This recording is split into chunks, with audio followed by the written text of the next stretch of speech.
de la Universidad de Río de Janeiro y de Niterói y de Petrópolis y de, qué sé yo, de todos lados, profesores de todos lados, muy queridos por nosotros, que nos han visitado ya varias veces. Creo que la última vez Luis fue en La Plata, 2016, después vino todo lo que vino. Entonces, para nosotros es un verdadero honor tenerlos nuevamente entre nosotros. Glaucia, vamos a empezar por ella, es doctora, arquitecta doctora, multifacética, pero fundamental, multifacética digo por la cantidad de facultades en las que interviene, que es la PUC, que es la Universidad Pontificia Católica de Río de Janeiro, la Universidad Federal de Río de Janeiro, ha dado clases, no sé si todavía está, en San Pablo, en Petrópolis, en Niterói, en la Universidad de Estadio. Yo he tenido el gusto y el honor de que me invitara y he dado prácticamente en 4 o 5 de las universidades donde te desempeñas. Podríamos decir, su expertise está en la maquetería, la maqueta, modelo, maqueta. Y eso forma parte también de la representación gráfica. Nosotros al hacer una maqueta estamos, en realidad, ¿qué es la expresión gráfica en arquitectura, ingeniería y carreras afines? No es nada más ni nada menos que el desocultamiento de la idea. Es visibilizar la idea, que de otra manera no podría cobrar forma. Entonces, si lo hacemos a través de un fotomontaje, fotografía tratada, maqueta, Photoshop, cualquiera de las maneras que nosotros podamos desocultar las ideas es bienvenido. Glaucia se ha dedicado a la parte de las maquetas. Luis, por otro lado, también un profesor que nos ha atendido muy bien. Yo recuerdo un paseo que hicimos con Luis y me enteré que ahora también Glaucia, en un restauro que ha hecho de las iglesias de Río de Janeiro, creo que con el motivo del Mundial o de las Olimpiadas en Río de Janeiro, en las Olimpiadas, y ha hecho rescate de muchas iglesias muy lindas de Río de Janeiro, y yo tuve la suerte y el gusto de ir con Luis, que nos fue mostrando iglesias que de otra manera no hubiera podido entrar porque estaban en restauración. Pero además, Luis, y ahí viene algo que nos inserta con el tema que vamos a tener posteriormente, tenemos al arquitecto Coco Cabrera, ¿no? Coco Cabrera, y Henry, que son técnicos, arquitectos y técnicos de la empresa Quimex, que ahora se llama Quimex Sur. Y nos acompaña también, digo para que ustedes enlacen un poco, no sé si vos, Luis, tendrás oportunidad de mostrar algo del muralismo que hiciste en Río de Janeiro. Luis hizo un gran mural en uno de los subterráneos de Río de Janeiro. Y Natalia Victoriano, exalumna, trabajó en la cátedra, es muralista de acá de Córdoba. Y van a asociar un poco todo lo que venimos hablando con ese trabajo. Ahora les doy la mala noticia a los argentinos. Les he pedido que hablen en portugués, porque si vamos a ir a visitarlos a Río de Janeiro, más vale que vayan ablandando la oreja. Así que bueno, los recibimos con un fuerte aplauso.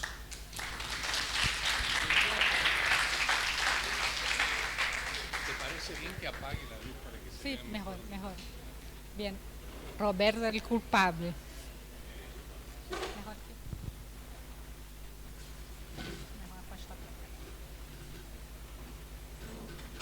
Deixa a cadeira ali, Luiz.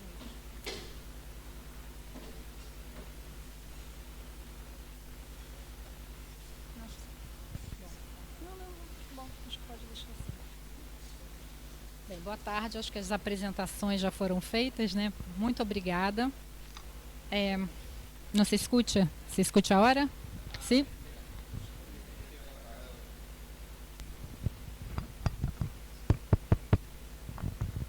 Bien. ¿Sí? Ahora sí. ¿Se escucha? ¿Bajo? ¿Así está bien? Bien. Buenas tardes. Gracias por la presentación. Vou falar então em português. Há algum problema? Não. Bem, primeiro eu queria agradecer bastante o convite e agradecer também a presença dos alunos que disponibilizaram seu tempo para estar aqui. Não sei se todos sabem, assim, uma quantidade bem grande de alunos saiu do Brasil para vir aqui, de diversas faculdades. Então temos alunos realmente da universidade. Não estão ouvindo, não? Você escuta barro? Pátio.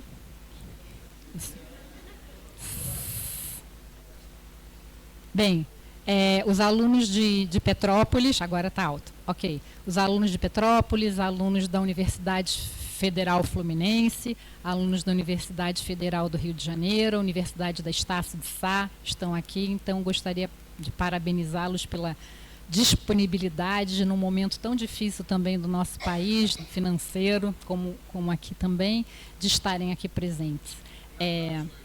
Sim.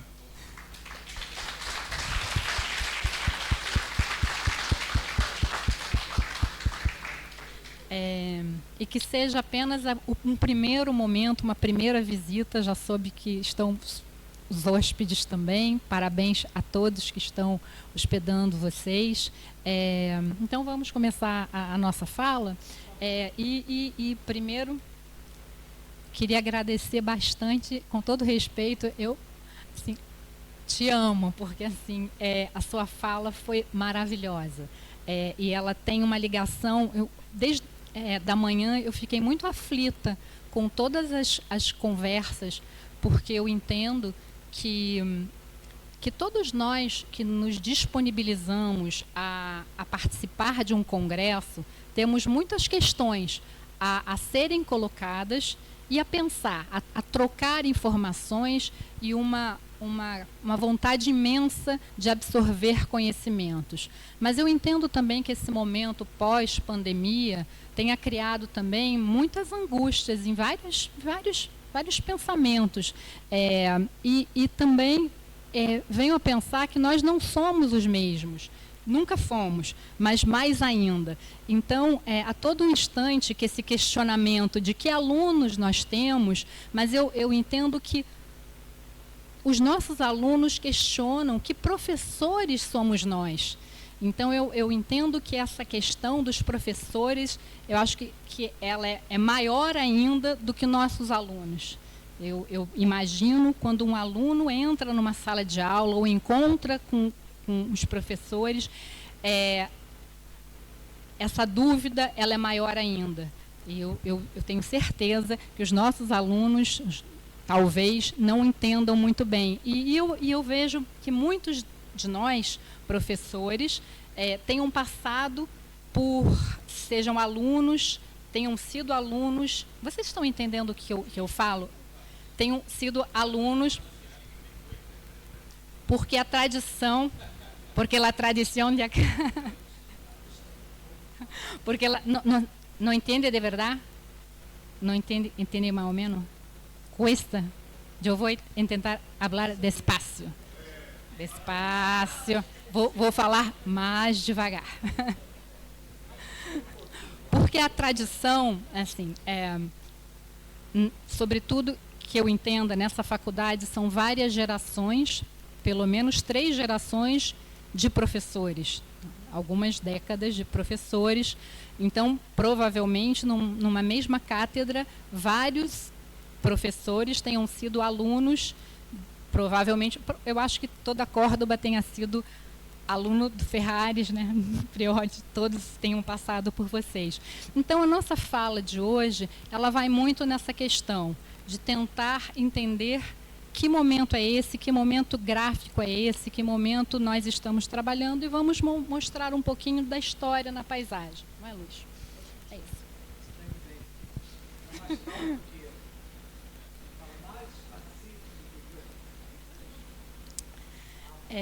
Então, com essa questão da ansiedade, a questão é sempre como comunicar. Não se faz na sua questão de do desenho, dessa ansiedade de como um arquiteto não sabe desenhar ou não, essa relação da qualidade gráfica. De onde vem a qualidade gráfica? Dibujar.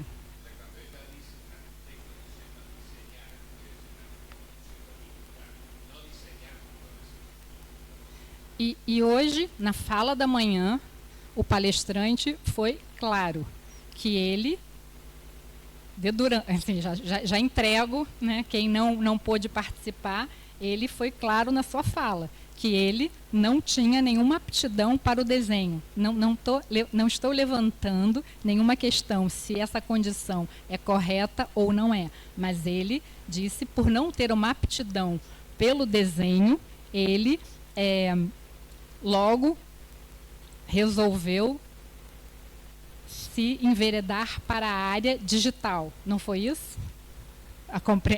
Entendi bem? Então, era essa a questão. Mas eu acho que, a despeito de tudo isso, o mais importante é saber comunicar. Eu acho que não estamos aqui para dizer essa ferramenta é melhor que a outra. É a relação de como eu comunico. Não importa a qualidade, importa a comunicação. E eu acho que na comunicação nós falhamos. Então, quando a pergunta é por que a geometria foi embora, o que aconteceu nessa comunicação? Então, quando essa linha não é essa, a linha vem assim, o que acontece nessa comunicação? Aonde a comunicação não se dá?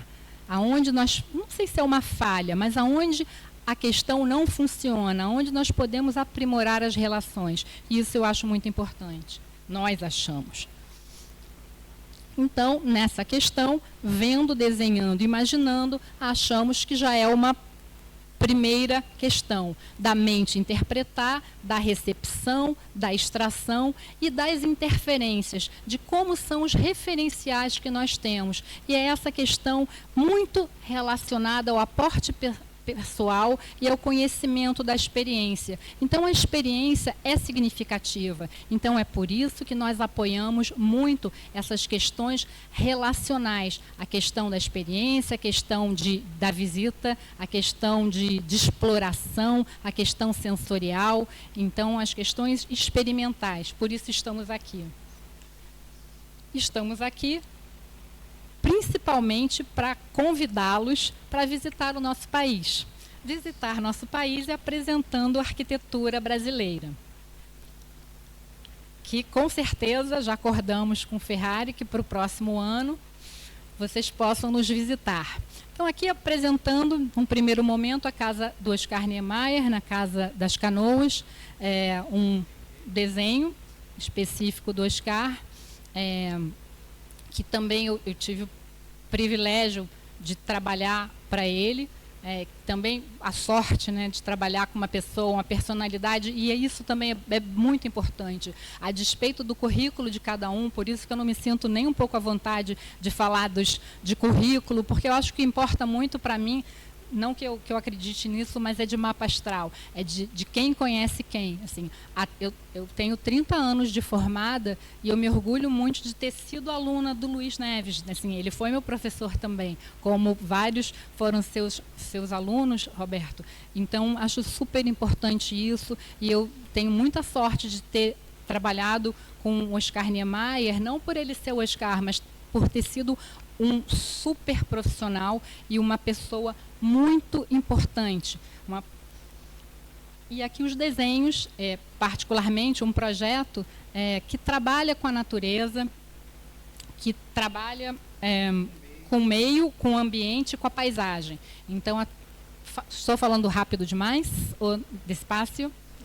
Então, com a paisagem, tempo todo, e sempre o Oscar era uma pessoa de tal generosidade que sempre, em todas as suas obras, ele convidava artistas. Então, sempre artistas para trabalhar. Então, vocês podem perceber as esculturas, os afrescos, a todo instante, materiais da paisagem.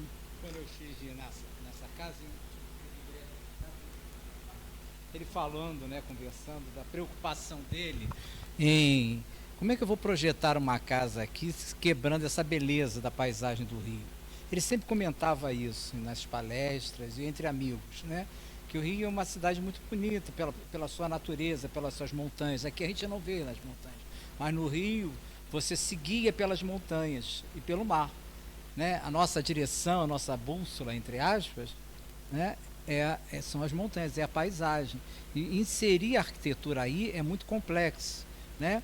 E o Niemeyer, eu me lembro ele ainda falando na sala, comentando sobre isso. Essa foi a minha preocupação, dar essa transparência na arquitetura, não cortarem uma árvore, né? E deixar ela e ela ser eterna aí, como ela está até hoje, né?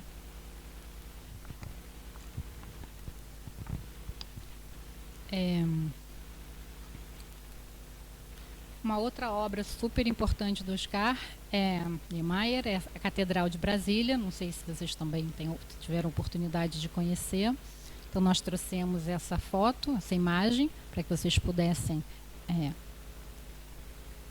E aqui a nossa propaganda, que é o Museu de Arte Contemporânea de Niterói, com a paisagem da Ilha da Boa Viagem, que é muito pouco explorado essa paisagem. Assim, todas essas imagens que nós estamos trazendo para vocês são as paisagens que nós exploramos para que nossos alunos desenhem. Então, a opção dessas imagens não era de trazer especificamente os croquis. Da última vez que eu estive aqui, nós trouxemos vários croquis. Agora, nesse momento, era ao contrário, né? Dessa vez, é importante mostrar como a paisagem influencia muito na qualidade gráfica dos nossos alunos, do desenhista. Então, esse foco, esse campo visual é muito importante. A relação da arquitetura, dos edifícios com a paisagem. E a essência e a maneira do Oscar projetar. De onde o campo, onde ele escolheu a implantação. Então, tudo isso é importante. Vocês conheciam essa praia?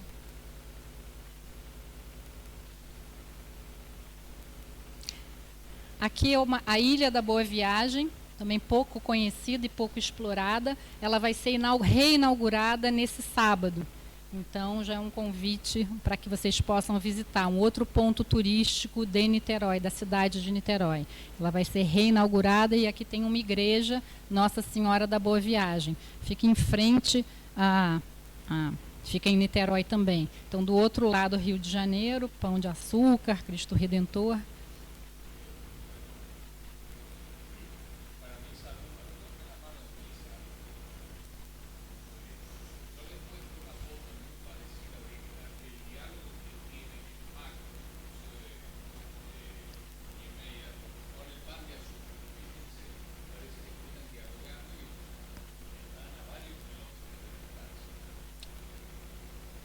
E há uma outra questão que Oscar, quando projetou usa um espejo de água para que não pudessem nascer uma ampliação depois. Ou seja, pensou em tudo. Porque assim, em várias obras, sabe, sempre como o CIEP, várias obras do Oscar, sempre com um acréscimo, as intervenções e as ampliações, existiam modificações do edifício. Então, a partir daí, o Oscar já mudou a sua maneira de projetar, assim como ele mudou a escala da maquete, por conta da idade. Eu já mencionei isso também, ele mudou várias questões. Ele mudou com a idade a maneira de desenhar, ele trocou a cor da folha de papel, ele trocou o lápis, ele foi se adaptando ao corpo. Então, isso é muito importante também, a nossa maneira. Ele muda a escala da maquete, ele muda a maneira de projetar, porque o mundo vai mudando. Então, ter essa questão de entender o nosso corpo, entender o que acontece ao redor, entender a paisagem. Então, isso que o Oscar fez. E aqui... Você pode explicar. Eu quis, com esse desenho, conversando com a Glaucia, mostrar a vontade de desenhar do ser humano, né? Acho que a gente já pega um lápis, desenha, antes de saber falar, né? Meus sobrinhos, eles... com o molho do macarrão, faziam desenhos na mesa que eu comer. Então, desenhar esse ato cognitivo, de traçar, de ver a forma surgindo, é interessante. E depois que a Glaucia mostrou aquela imagem do Mac, né?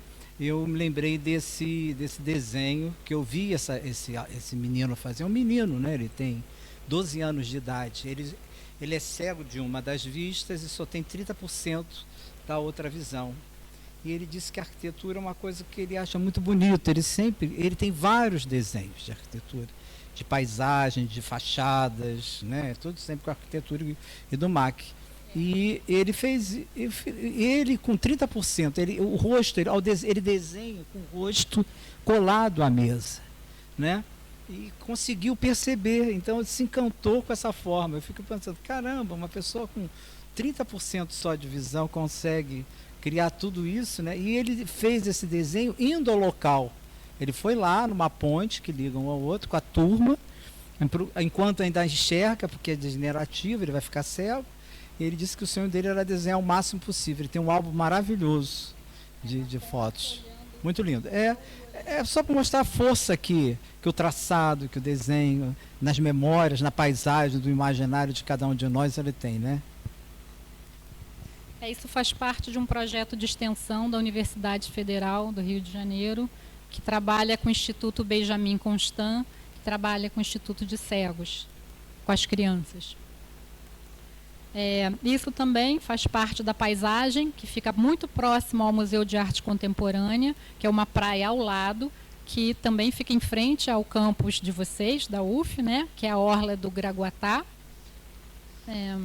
que é uma dos pontos visuais mais bonitos do Pão de Açúcar e do Cristo Redentor, para mostrar que a cidade de Niterói também é muito bonita.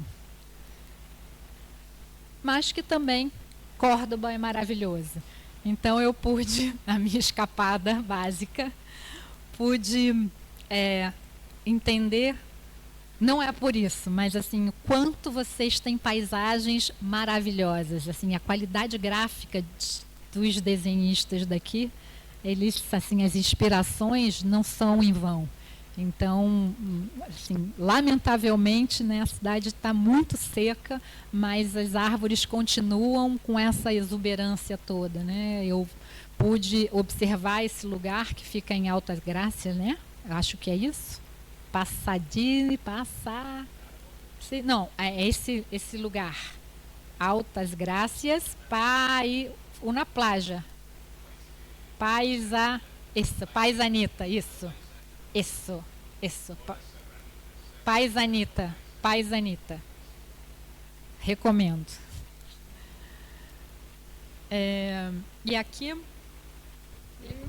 Eu Le Corbusier também, não é só o menino que se cantou. Né? Le Corbusier, quando veio ao Rio de Janeiro, foi a Niterói para ter aquela mesma visão que Niemeyer teve, né? Levado por Niemeyer. Fez a proposta dele, meio doida, né, entre parênteses, aquela de um prédio que ia cortar a cidade por inteiro.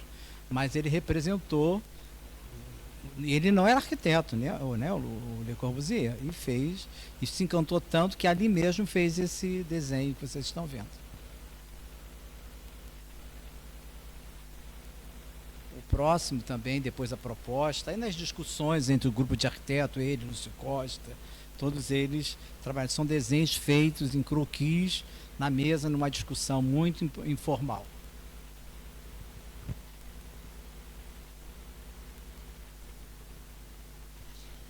Bom, então nós entramos agora numa relação bastante complexa e bastante pontual, sobretudo do Rio de Janeiro. Que relação é essa? É a relação da forma de ensinar, sobretudo nas escolas de arquitetura. Então, essa forma de ensinar, né, de que maneira, como se aprende a ser um professor? Uma questão é um curso de licenciatura. Não sei se aqui a palavra é licenciatura, mas outra coisa é como se ensina a ser um professor de arquitetura, sobretudo nas questões digitais, né? Aprendendo com o professor, que manual é esse?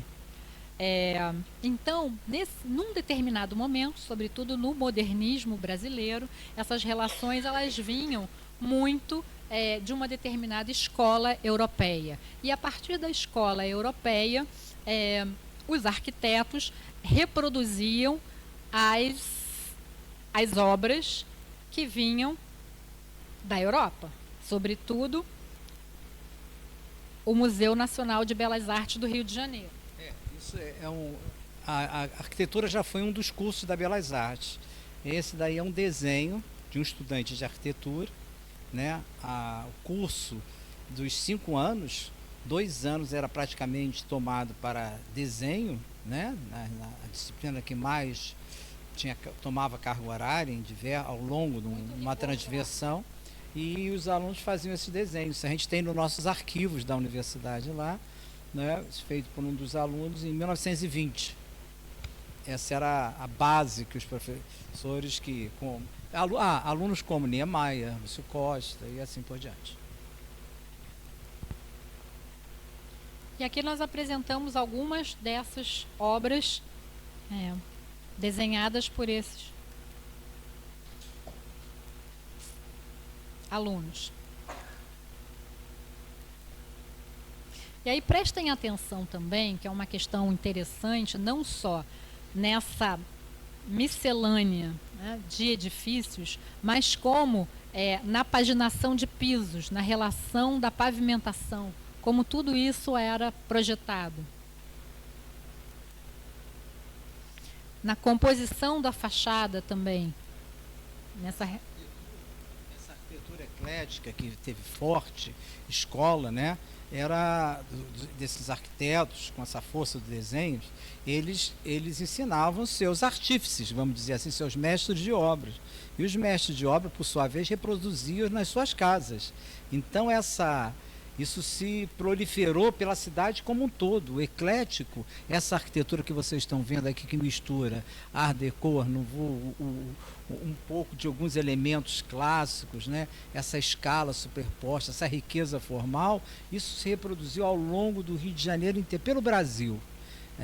O Brasil tem um estilo que é único. A gente pega um pouquinho de cada coisa, bota numa panela, não sei se vocês estão me entendendo, e mistura e sai, que é o estilo eclético. Lógico, não é o Palacete, não é o grande teatro municipal, não é a grande biblioteca nacional, mas esse artífice, geralmente português ou espanhol, ele levava, né, para o longínquo subúrbio, que era a área portuária na época, aquilo que ele estava projetando nos grandes palacetes e prédios lá na Avenida Rio Branco. Era a força, ele pegava o desenho, não ia na esquina tirar uma cópia, nem fotografava com celular. Mas no seu imaginário, né, da pouco que ele tinha que desenhar, né, o único desenho, às vezes era o original que ficava no canteiro de obra, pelos relatos que a gente tem lá na escola, ele no imaginário dele, ele reproduzia essa paisagem imaginária. Era mínimo palacete. E o interessante é que são prédios que se mantêm sem nenhuma conservação. Isso é que eu chamo de riqueza de detalhe. Isso é o que eu chamo de riqueza de execução, sem manutenção por mais de 200 anos, assim ainda mantendo beleza.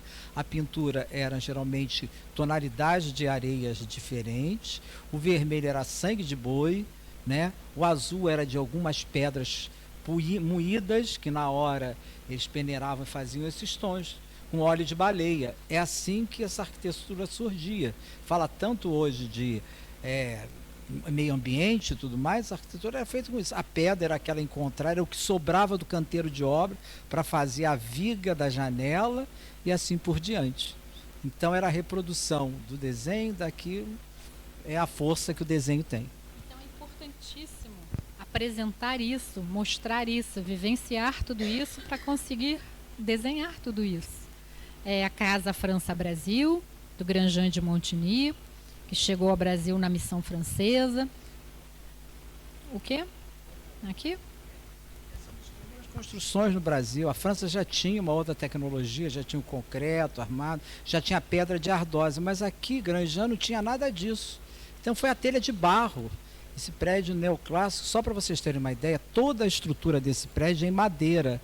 Não é de pedra, não é de barro nem nada, é todo em pedra. Um dia que vocês puderem visitar, tudo que vocês estão vendo é alvenaria por fora, mas quem sustenta toda essa construção são pedaços de madeira robusta, alguns de navios, né, que vinham de fora, e se fazia. E o mais interessante é a nossa telha de barro. Né? É a mescla do Grandjean, um arquiteto formado na França, né? Com toda aquela os prédios da arquitetura romântica francesa, e chegar aqui e fazer essa casa, que é essa mistura autêntica de tudo. E hoje a Universidade Católica, a Faculdade de Arquitetura, ela está situada no terreno onde morava esse arquiteto, que fica na Gávea, situado na Gávea. Então, algumas outras obras situadas no centro do Rio de Janeiro. Essa é uma das últimas obras dos novos projetos do Rio de Janeiro, o Museu do Amanhã, do Santiago Calatrava. Também com atenção à paginação de piso, a relação da paisagem, as árvores ainda novas. Opa, vamos. E aqui um retrofit, uma relação de um prédio, de um edifício mais antigo, com um edifício um pouco mais e com uma ligação entre eles, né? São projetos relativamente novos, um prédio da Firjan, que também são vários centros culturais. Nos últimos 20 anos, o Rio de Janeiro se muniu de muitos centros culturais e projetados por novos arquitetos, nem sempre cariocas, mas assim, projetos muito interessantes. E tudo isso é apresentado para os nossos alunos, com também muitas visitas às paisagens, para que nós possamos realmente resolver questões gráficas. Percebendo a malha edificada, sempre fazendo essa junção da percepção, o que é a construção, o que é a geografia da cidade, o que é a paisagem urbana, no contraponto com a malha, contraponto com as texturas, com as cores, com tudo que acontece na nossa cidade.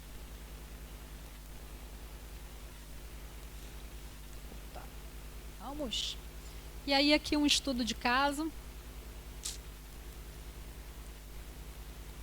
E algumas imagens gráficas, alguns trabalhos.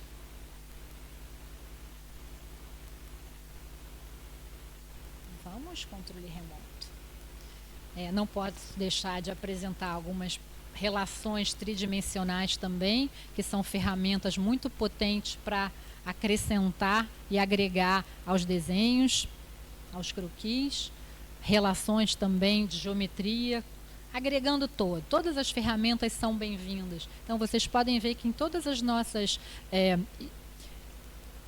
elucubrações nós trabalhamos com todas as ferramentas, nada fica de fora, tudo é bem-vindo.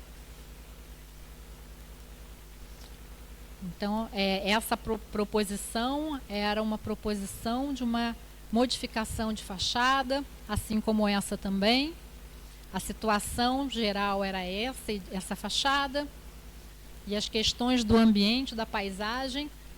Tínhamos essas questões na cidade, desses dois edifícios também bem importantes na cidade.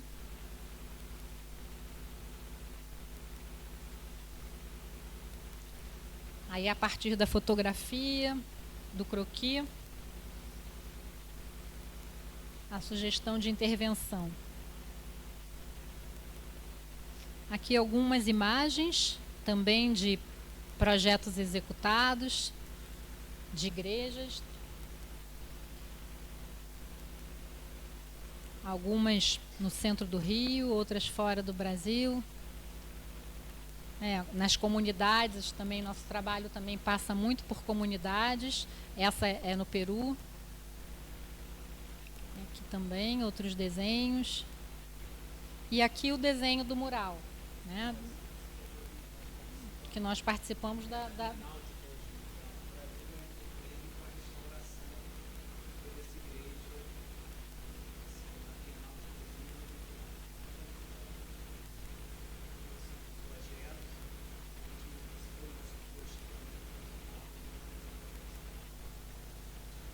E aqui o projeto do metrô. Então aqui a Praça Nossa Senhora da Paz, é uma praça que fica em Ipanema, Então aqui são os acessos, o respiro do metrô, Praça de Ipanema, e aqui a igreja. Então a igreja, que se chama Nossa Senhora da Paz.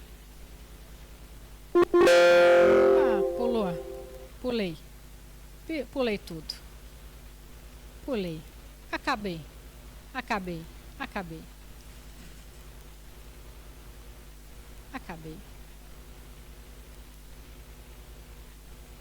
Posso?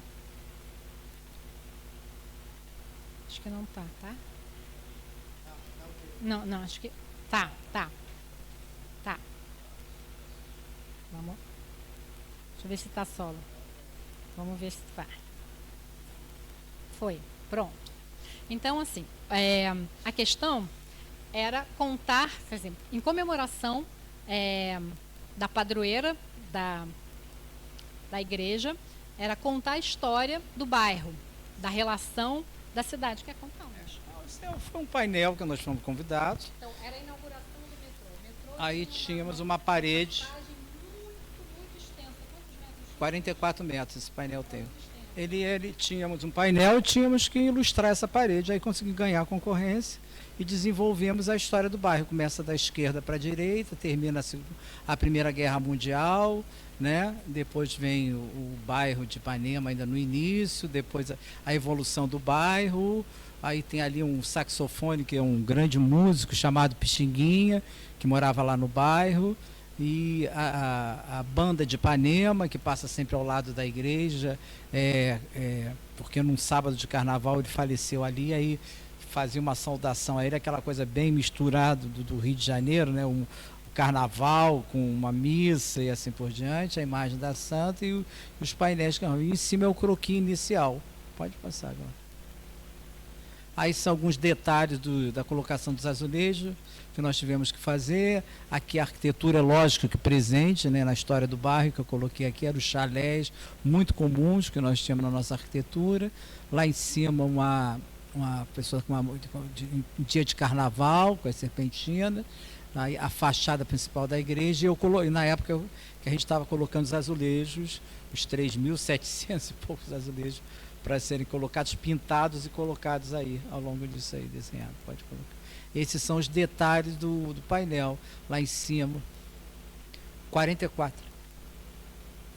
Ali começa com o jornal do armistício, né, do final da Primeira Guerra, esquerda, aí no andar de cima, o bairro de Ipanema ainda se formando, com a igreja no início, né, mistura algumas fotos de época, depois vem o hospital que foi demolido, o bonde que tinha ainda no bairro, saiu o grande saxofonista, essa foto embaixo no meio, que é o Pixinguinha, como já falou para vocês, que ele é autor de Carinhoso, uma música, quem quiser escutar, um dia muito bonito. A sambista ali cantando, que todo mundo faz sempre, 75, ele morreu em 1975, até hoje, no sábado de carnaval, quando a banda sai, passa ao lado da igreja, toca em homenagem a ele. E como é Nossa Senhora da Paz, eu fiz umas bandeiras e reproduzia a foto da imagem da padroeira. É só isso,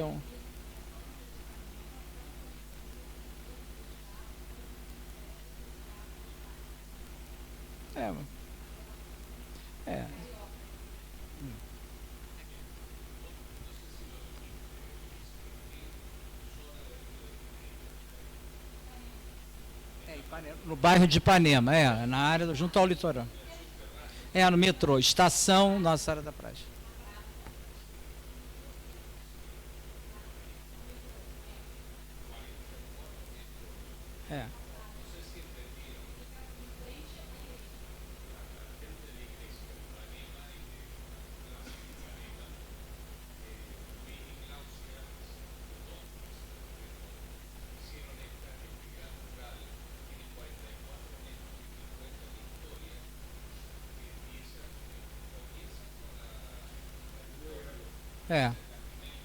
A imagem da Nossa Senhora da Paz foi criada pelo Papa, né, em homenagem ao final da Primeira Guerra Mundial, 1918. E aí ela depois veio para o Rio de Janeiro, saiu em procissão, está ali a procissão no slide do meio, as torres dos 12 irmãos lá atrás, aquilo que a gente sempre batalha com o aluno. Vamos criar, o imaginário pode acontecer na paisagem, né? e as coisas que já foram demolidas. E lá embaixo o metrô, desculpe, o bonde, que não existe mais. De novo, a partitura de Carinhoso é uma música que para vocês não pode ser desconhecida, mas é uma música muito, muito famosa. É como Garota de Ipanema, é o Carinhoso também, que se toca muito. É o autor ali, com ele é um saxofonista, era um negro, Pixinguinha, né? Que ele tocava. Pintado, parte são desenhos e pinturas. Uma parte é pintura e outra impressão. Eu tive que ficar pendurado, os azulejos ficavam em forma, dentro de uma esteira, né? E imprimia-se a primeira leva, mas a cor, para ficar mais forte, eu tinha que vir pendurado em cima, passando o pincel e pintando, para fortalecer a cor um pouco. Depois ela entrava no forno. O forno tinha 10 metros de comprimento, não podia era quebrar uma peça. Quebrar uma peça danava tudo, né? Então tinha que ser muito cuidadoso com isso.